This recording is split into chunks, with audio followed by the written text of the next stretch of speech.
Well, Rob Dorsett's here to tell us more about plans to tie all 20 Premier League clubs into a new owners' charter being put on hold because of concerns expressed privately by the so-called Big Six. So, Rob, what's this all about? What's the owners' charter for a start?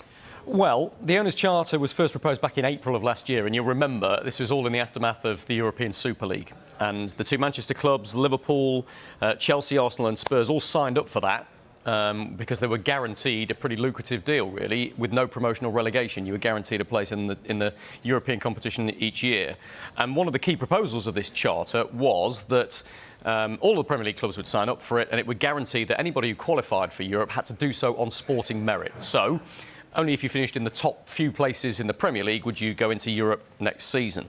So why hasn't it progressed? Well, the clubs would argue privately that haven't signed up for it and have spoken against it that they can't at the moment because of UEFA rules. And that's because UEFA are reviewing their Champions League and Europa League formats, and there's a proposal they're considering which would allow two Premier League clubs to go in on the basis of their coefficient. Now, that's very complicated, but basically what it means is the teams that have done better in European competitions in the past get given priority to go in the future. And potentially this season, a club like West Ham could finish fifth, and if Manchester United or Arsenal was to finish beneath them, they could leapfrog over West Ham and take their place. So there are clearly controversial elements to what UEFA is proposing now. The reason UEFA proposed it was trying to appease those big clubs and stop them joining up for the Super League in the first place. So where does that leave the charter? We don't know. It hasn't been included in the Premier League shareholders' meetings of the last two. It's not due to be in the next one, although they haven't finalised the agenda for that. And it isn't on the Premier League clubs' agendas right now. It hasn't definitely gone away,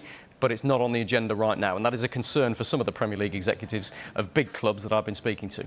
So does this mean that a breakaway of some kind is still on the agenda in the bottom drawers or even the middle drawers or even the top drawers of some Premier League? Well, look, the Big Six said publicly, no, we've dropped this and we won't be pursuing it again in the future. But it does leave that glimmer of a possibility that it could happen, albeit there are new rules that have been brought in by the Premier League to try and stop it from happening in the first place. So if anybody tries to join a breakaway league, they get a 30-point deduction automatically in the Premier League. So you'd almost certainly be relegated down to the Championship, wouldn't you? But there are other elements in this charter which a lot of other clubs have got concerns about that it hasn't been introduced because there are some really laudable aims. Let me try and list them a few for you. An annual commitment to support the England national team with extra money.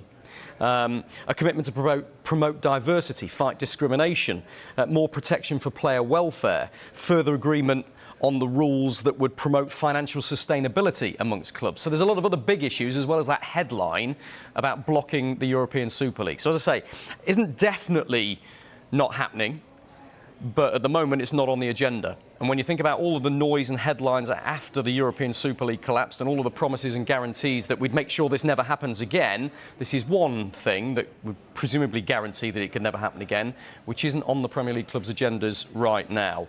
We'll keep you posted because we'll see if it comes back again. It feels like there's so much good stuff in there that it really ought to happen somehow, somewhere, or am I being naive in hoping? No, you're not being naive. And look, it may well be that those other aims that the clubs all want to do come in another form. Maybe they could change the wording of the charter. Maybe they could delay it a little bit until UEFA has done its review of European competitions. There's lots of possibilities, but none of those possibilities are being discussed by the Premier League clubs right now. It isn't on the agenda. That could change in the next months when they have their various meetings, but at the moment it's not on the agenda and it's been flagged because it's a concern to some in the aftermath of that European Super League. This is one of the safeguards which isn't happening right now. OK. Rob, thanks very much indeed.